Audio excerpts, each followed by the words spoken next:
Hey folks, Real Honesty with John Ritlin. I'm John Ritlin, and I'm going to do more worst matches I've seen. It's an ongoing series. I could probably do 20, 30 parts of this because there's been a lot of crap. There's been a lot of great stuff across all companies, all decades. But this is going to be me talking about a few that weren't very good. I used to do just two per show, but now I might start doing three per show and only going 8 to 9 minutes. Because honest to God, there's no real point in dwelling too much on one match unless there's a reason. And I've shit on some of these matches before. So I might end up just doing them, just talking briefly and then moving on. So I hope you enjoy. And I hope that also you can leave comments about some of the worst matches you've seen. And that's part of the fun. It's like we could all agree. I could be listing some matches, a couple that people might have enjoyed. Which is fine. I may not understand it, but we all have different tastes. So anyway, I'm going to talk about Nash versus Hogan, WCW Nitro, on January 4th, 1999. You remember that one? That was the same night where Mick Foley put butts in the seats, unlike what Shivani said. But Shivani was told to say it. Shivani didn't actually. Shivani was told to make it, sound degrading and everything. And this, knocked down the title win of Foley. But it was a bad move by Bischoff or whoever decided to produce him. I don't know if it was Bischoff. It might have been handed down from Bischoff or from, Turner Towers or whoever was in charge. But anyway, Nash versus Hogan was a much hyped return. Raw was taped. Foley's title win was taped in the can for a few days. I think it was taped the 28th of January. So actually, Nitro should have smashed him. Because Nash versus Hogan, Hogan coming back and hadn't been in the ring since, I believe, Halloween Havoc 98. And that kind of made sense because he set the fireball to blew off his own, his own eyebrows and burned his mustache and everything. Which was hilarious, by the way. You had big hype, big pyro and everything. Nash had just beaten Goldberg, beaten the streak. And then, you had Nash shove Hogan back, do the too sweet thing, this kind of stuff. Hogan, poke. 1, 2, 3. Finger poke of doom. And it was that. That's what they basically, they slit their own throat. It was embarrassing. It was goddamn embarrassing. They reunited the NWO for the 50,000th time. Down to the core, I think it was I want to say it was Luger, Steiner, Nash, Hall, Hogan. Was Mr. Perfect? I think Bagwell was there. A couple people were there. I think Mr. Perfect might have been in it. Well, Kurt Hennig. But there were a few key members. The whole point is that they had the core group of, the NWO, and they were going to build Nash's ideas. He said was to build a heel machine to feed Goldberg, and to build up to Hogan, Goldberg at Starrcade one more time. It probably wouldn't have worked that long. You probably would have had to have blown it off at Bash at the Beach or something. But still, it could have worked. But the problem is they botched the whole thing with Goldberg. Goldberg meant nothing. Because they spray painted his head and shocked him again and beat him down. And there was nothing wrong with knocking down Goldberg to build him back up. But he wasn't the worker.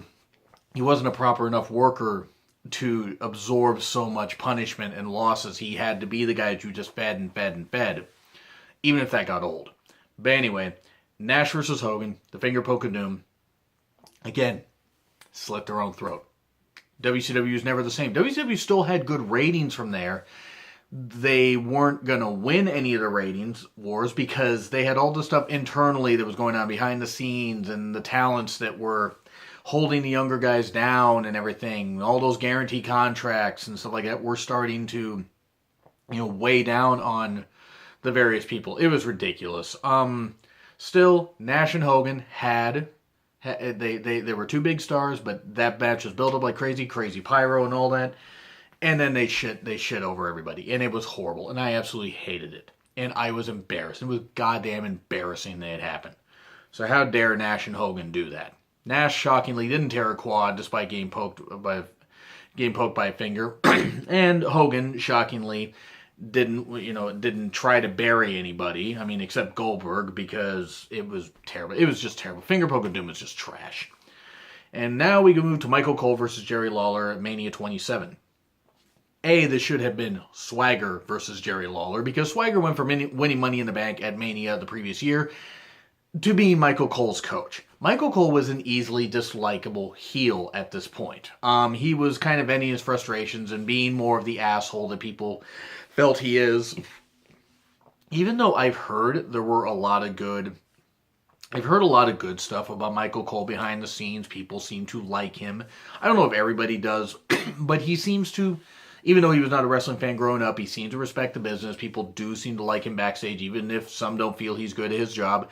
He's not very good at his job. He's a terrible announcer.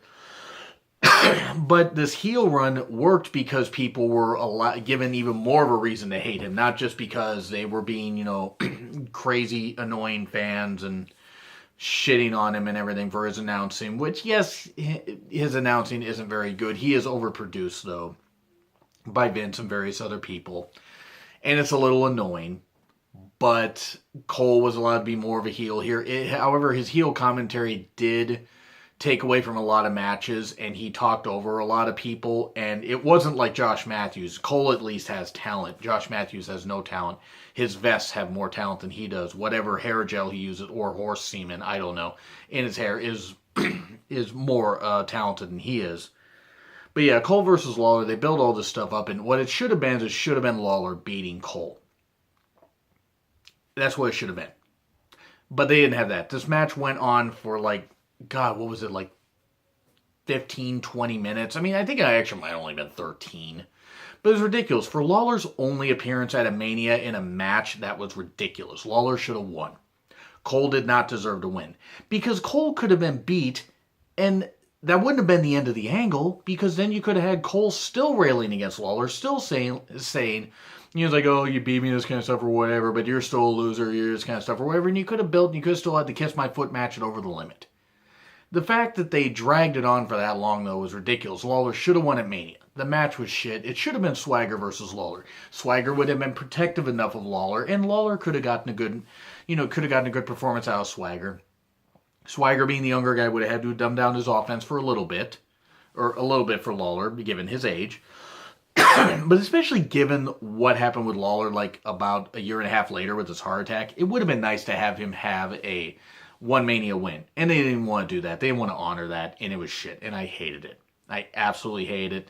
Mania 27, I did not enjoy. I know a few people did, and there's nothing wrong with that. If you enjoyed it, that's fine. I thought that it was ridiculous, and this was one of the worst matches in Mania history. You could put this on any Mania card, and it would have been bad. But yeah, heel Cole was easy to dislike. And unfortunately for Lawler, he's 0-1 at Mania, and will never compete at Mania, obviously, given the fact that he's now on a limited appearance deal, since he's not going to be probably appearing as much because he's been removed from WWE TV. But that's my opinion on those two matches. So I'm actually going to come back with another match and other matches later. So do you agree? Do you disagree? Like, share, comment, and subscribe. My Twitter link is in the description. It's been Real Aussie with John Ritlin. I am John Ritlin, and I'll see you soon.